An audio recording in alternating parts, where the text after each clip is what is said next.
News Radio 840 WHAS coming up on today's Louisville Real Estate Show. What do you do if your neighbor starts mowing his lawn at 7 a.m. on a Sunday morning? We hope to have some suggestions. Also, we have a number of rental questions today, everything from evictions to getting an apartment repaired from a non-responsive landlord. And we've got count them, seven sneaky ways burglars can break into your home and how to stop them. Hi, everybody. Bob Sokoler, owner of the Sokoler team, Remax Properties East. Thank you for joining us on this Sunday morning. We have got a packed show and some great folks who are with us, starting with Lee Harris. She's legal counsel over at Limestone Title and Escrow. They do a great job of getting your loan closed. You can reach Lee at 649-7964. That's actually her cell phone number. So if you have a legal question regarding real estate, she's available. 649-7964. Also here with us, Randy Rocky with Swan Financial. They do a great job of shopping your loan, your mortgage, to get you the very best rates. And that's what you want in this economy. You can reach Randy and his group at 645-0736. And if you're thinking of selling your home now or in the future, I would love to be able to help you. No home too big, no home too small. We can come out. It's free, no obligation for me. It's me to come out.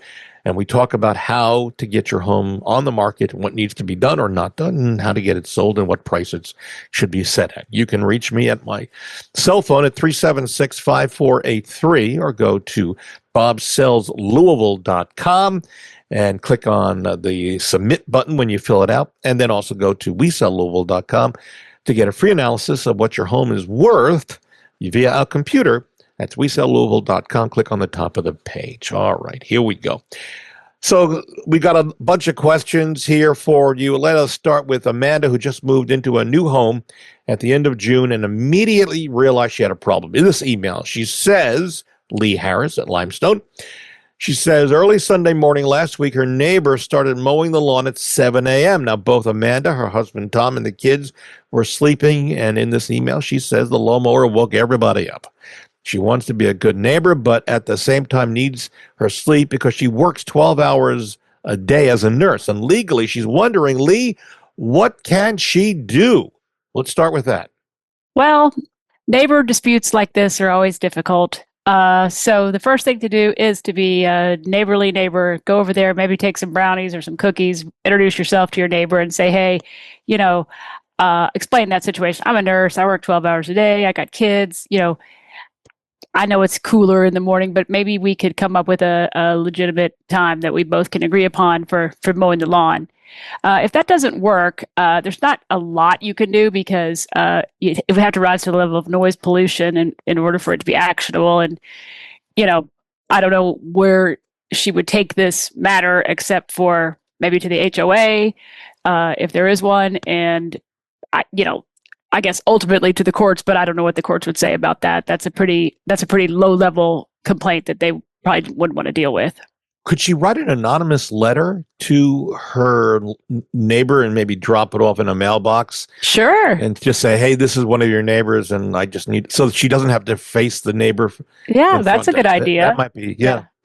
She, in the email, she also asked that she wondered if there were any guidelines neighbors should follow to respect their fellow neighbors. And I did some research. I think this is important. First of all, watch the clock. Mowing at 7 a.m. Sunday, even with an electric lawn mower, you're going to make some noise. That's a fast way to make enemies. The rule of thumb should be yard work between 9 a.m. and 6 p.m., especially on weekends. Your neighbors are going to thank you for letting them sleep in. Also, keep it on your side.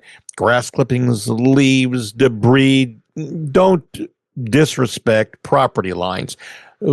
Just basically don't blow leaves into your neighbor's yard or let hedge trimmings fall on their side of the fence. If it crosses the line, clean it up. And then mind the noise. Loud tools like leaf blowers and chainsaws can be a nuisance. I know, Randy Rocky, you wouldn't be out at 7 a.m. using a chainsaw to cut down some tree limbs, right? Not a chance. That's right. Right. Use them sparingly, those items that are noisy, never during quiet hours. Consider battery-powered or electric options. Also, pick up after your crew. Like if you're hiring landscapers and they leave stuff behind, limbs or clippings, you're still responsible for what they left behind. make sure they're not blocking driveways or blasting music or littering. A respectful crew, by the way, reflects well on you. And overall, avoid overkill. Excessive fertilizing, pesticide spraying, or burning yard waste can affect others. Always check local rules, and if it's windy, don't spray or burn because your neighbors may have to deal with all that, and they don't want to have to deal with weed killers or smoke in their faces. So those are some of the tips I found online that are available. I think we all should adhere to those. Moving on. Okay, Randy Rocky, Swan Financial. Jessica is currently renting an apartment. Her lease is up at the end of August. She's wondering, can she buy her first home? Now, she checked her credit rating. Randy, it's not good. In this email, she's asking, can she buy a house with a 580 credit score? And if not, what can she do to improve it quickly because her lease is up at the end of August? Thoughts? Yes, absolutely. You can buy with a 580. It's going to require 3.5% down payment. So on a $200,000 house, she would be $7,000. Now, again, I would have to look at everything, her debt to income and other things. But yes, on the surface at 580, you can buy. What does she do if she wants to improve her credit rating, pay off credit cards if she has that money available? Anything else that you would suggest? Right. To find out if there's she has any collections. There's a good possibility at 580 there's collection problems, which sometimes is good and bad if you pay them off because it shows its ugly head again. If it's been a while since you've had the collection show up, but what we do is we have a score improvement that can show her it's automated on what she can do to improve her credit. So, and a lot of my competitors obviously have that as well. So that's what I suggest you do is get with someone and they'll give you some suggestions on how to improve your credit. If you want to see what sellers and buyers are saying about our Sokoler team, we're really proud of our reviews. You can go to LouisvilleZillow.com or LouisvilleGoogle.com, and to see a replay of this show, you can go to LouisvilleAnswers.com. That's a redirect to our YouTube channel where all of our shows reside that you can see and hear. All right, back over to Lee Harris at Limestone Title. Justin sent us an email. He's a new landlord owning a rental property for the first time. It's good for you, Justin. His tenant stopped paying their rent at the beginning of June of this year. So he's wondering, what are the laws about evicting a renter who has not paid the rent for 30 days? Lee? Oh, that's a great question, Justin. So there is the Uniform Residential Landlord Tenant Act. That's been adopted in all of the larger counties of Kentucky, like Jefferson County and Fayette County.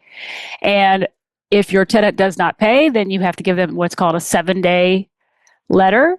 That 7-day letter should say, this is how much you owe, plus any late fees for a total of blah, and you must pay this amount within 7 days, or we will file for a forcible detainer, which is also known as an eviction.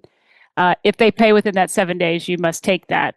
After that, you don't have to take any money, and you can file for the eviction if they don't pay in full or if they don't pay at all. And usually an eviction takes, unfortunately, several weeks to get into the court, and then another several weeks probably for them to be out. You're probably looking at a total time of about 2 to 2.5 months. Costs involved for filing the eviction from start to finish? What's involved for? Yeah, it's going to be probably around, with the filing fees and the service of process fees, it'll be around $250. Plus, if you have an attorney file for you, that's probably another several $100s as well.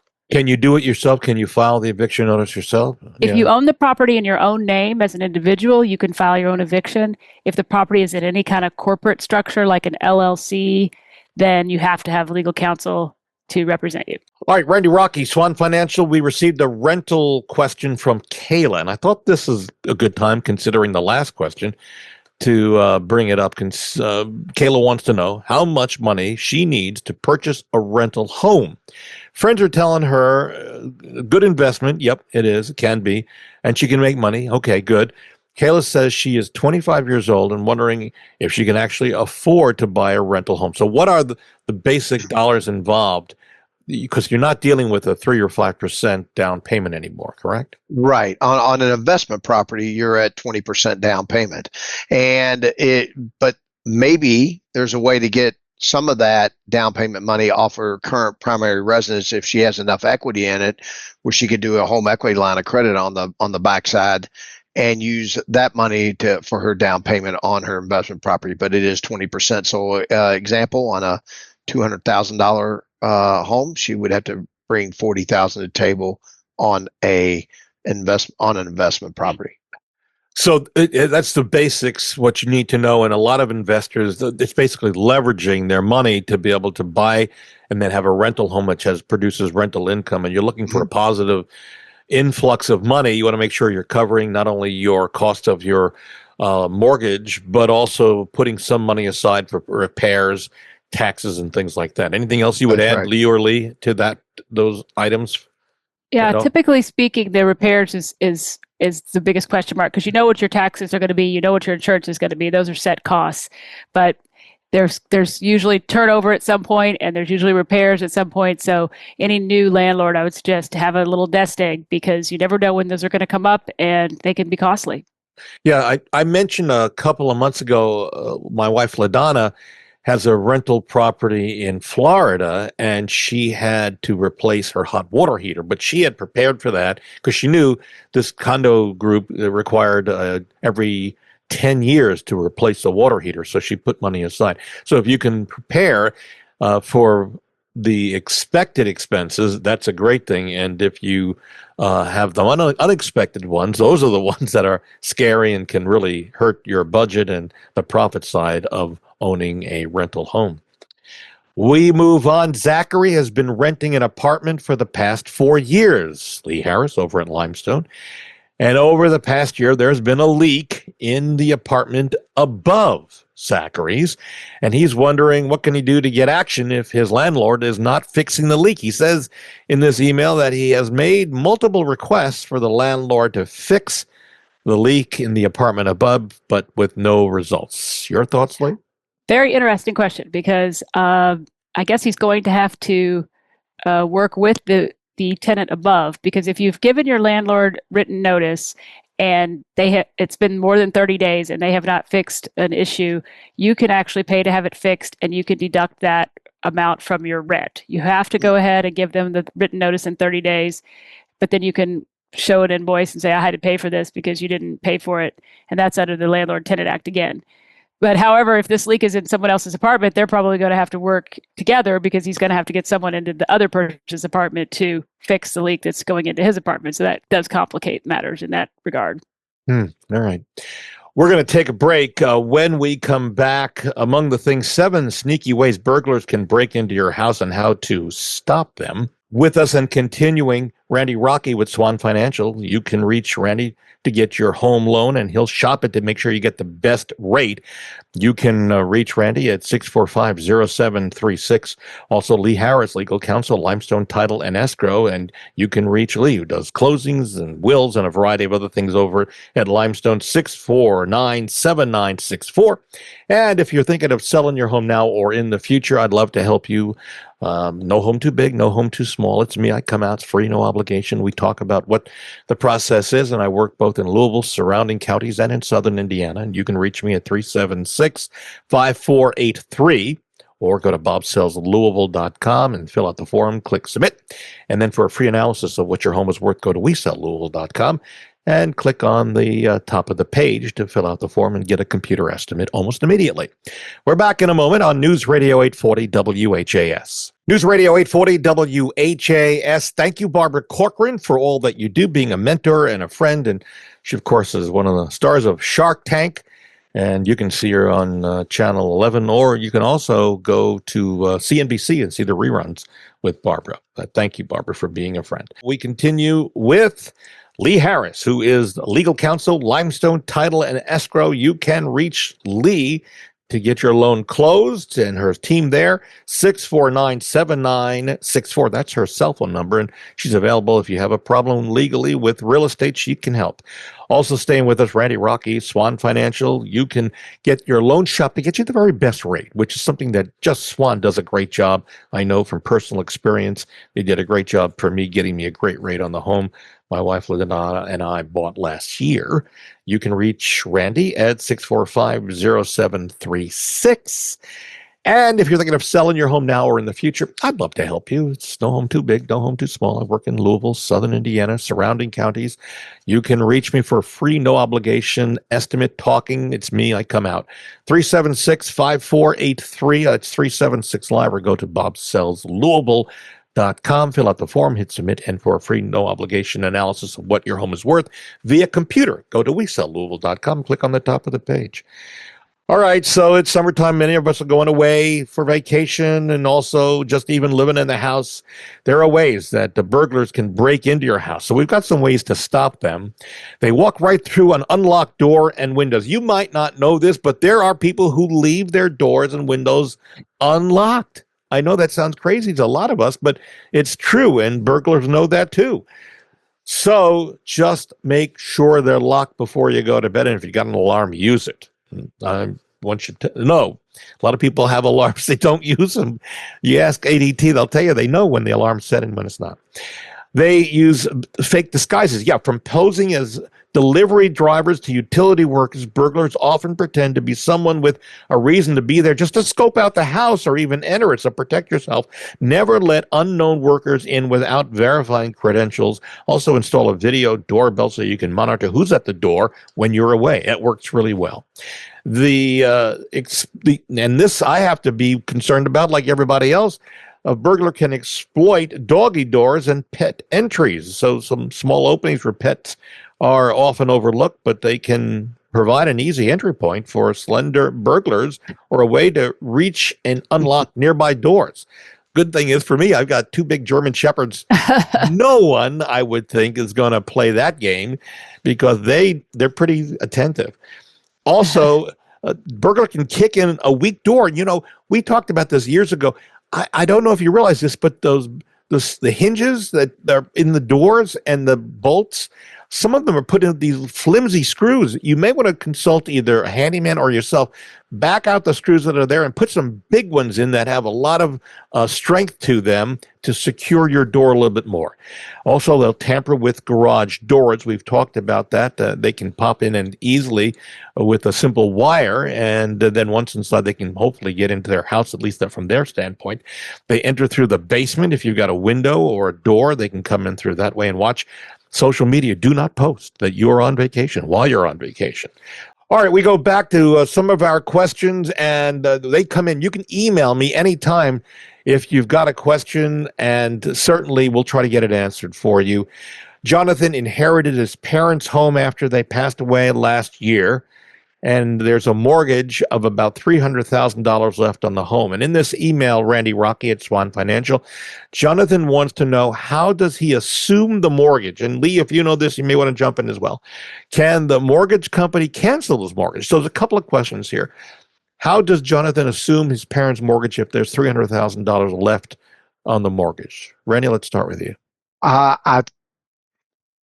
In most situations, you can do that. So, but there are certain lenders that will not allow you to do that. And if you can't, then you would just obviously have to do a purchase of the property if that's the case, Okay. or pay it off with maybe other estate assets. It gets a little squirrely on assumed mortgages. That's why I was a little bit hesitant. Yeah, I get it. Yes. You just have to really go through the process and see if it works. Really, And so really, sincerely. can the mortgage company cancel the mortgage if they feel that they want? I don't think they can, but as long as you're making the payment, usually they will not do that. Is what I understand. As long as the payment is just yeah. So they have no way of knowing that the home has been passed on to the kids. So if Jonathan just continues to make the payment, they'll be satisfied for the most part. But most of the time, that's the way it works. Now, sometimes they will get that information and there's some issue. It really is lender dependent. It really is. And what mood they're in at that time. In other words, if they get some restrictions brought down, I know I'm not answering the question in full, but that one is really a can of worms. It depends on which mortgage company you have. Lee, you want to add anything to that might help us on this? Yeah, I think that one thing you could look at is if you can pull a copy of the mortgage off of the Hmm. county clerk's website, you could look and see if there's something called an acceleration clause or a due on sale clause and just read that and see what the terms of that are. And it may or may not include something like this where the title is transferred because of an estate. Have We, you, Lee, yeah. have you seen anybody where they called the note as long as they were paying it? Do you No, recall that? I haven't no, either. never. No.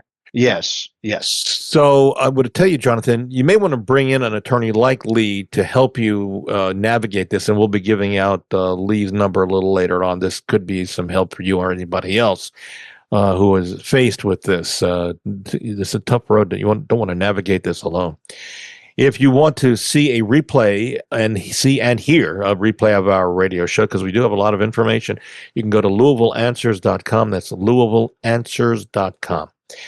Kevin is going through a divorce, Lee Harris. In this email, he's planning on buying a new home this summer. Even though the divorce is not final, he is wondering, can his soon-to-be ex-spouse claim part of the new house that he wants to buy?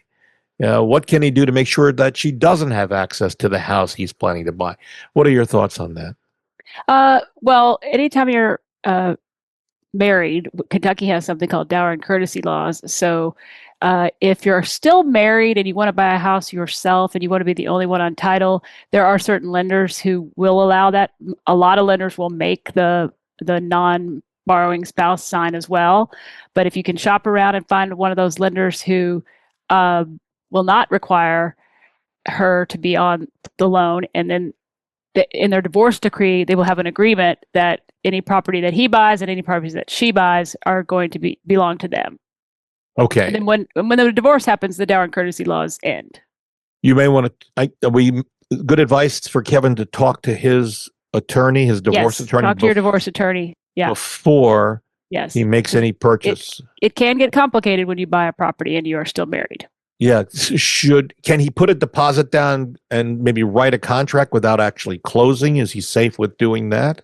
Sure. Yeah. With it, just when you close, you're now your ex or soon to be ex until it's an ex can't Yeah. have a party there. Okay. That makes sense. Yes. All right. They have rights in it, at least. They do.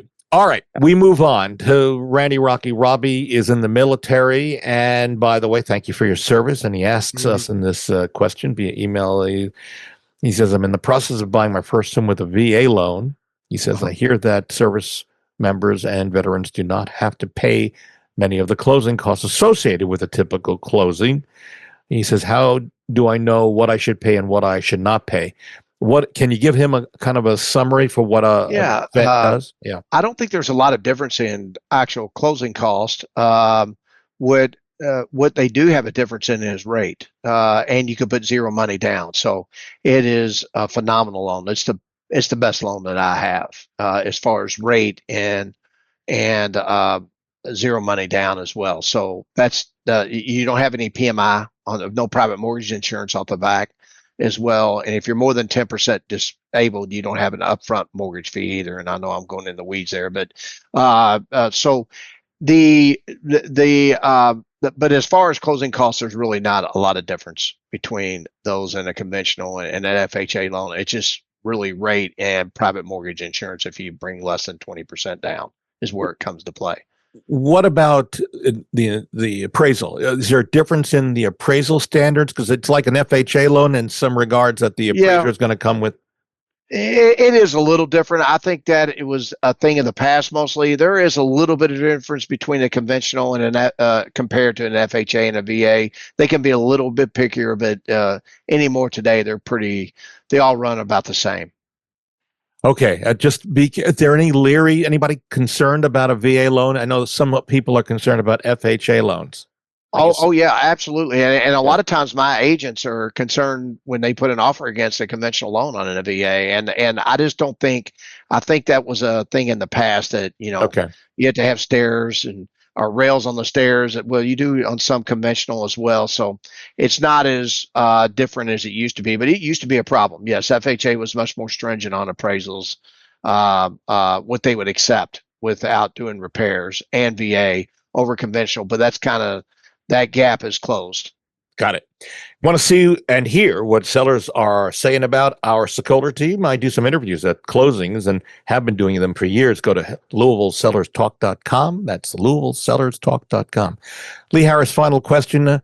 Alex writes in with this email. She owns a house with another person, and because of her electric company's mistake, the house burnt down. I'm not sure how all comes down, but she found out through a friend that the other person who owns the part of the house with her received $150,000 as a settlement from the electric company. But Alex says that she was never notified or received any legal documents or the money. She says, what's her next step? So she's kind of in the lurch here. What's going on? Well, Alex, I would definitely be seeking some legal counsel on that, because if you were a title holder as well and there was damages there, you should be entitled to a portion of those damages as well. I don't know why you weren't served, and because I don't know why you weren't a part of that case, but I would definitely try to find out first, perhaps who the counsel is who represented the electric company, and then get your own counsel and try to get some of that money back.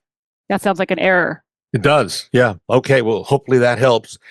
We are out of time. My thanks goes out to Lee Harris, who is with Limestone Title and Escrow. She's a legal counsel over there. Does a great job of getting your loan closed. You can reach Lee at 649-7964. Also, my thanks go out to Randy Rocky, Swan Financial. And they do a great job shopping your loan to get you the very best rate. You can reach Randy at 645-0736. And if you are thinking of selling your home now or in the future, there's no home too big, no home too small. I come out not only here in the Louisville area, but surrounding counties and in southern Indiana. You can reach me on my cell phone anytime, 376-5483. That's 376-LIVE. Or you can go to bobsellslouisville.com and fill out the form, hit submit. And for a free, no obligation analysis of what your home is worth, go to WeSellLouisville.com and click on the top of the page. We're out of time. See you next Sunday on News Radio 840 WHAS.